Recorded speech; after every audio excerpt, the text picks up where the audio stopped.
Going out with friends, it's really nice to have the mini mic, and it's so small, it's so compact that it's easy for me to just keep it in my purse, it stays in a pocket, and then when we get there I can see if the situation is something where I think I need it. Maybe the restaurant's really loud and we're at a long table, or if we get seated at a bar and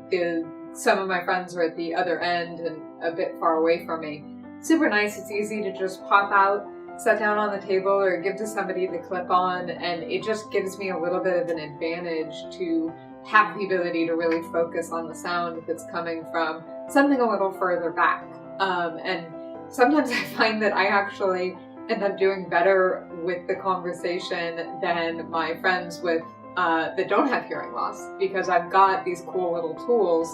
that allow me to really focus on the important sound, which has been great.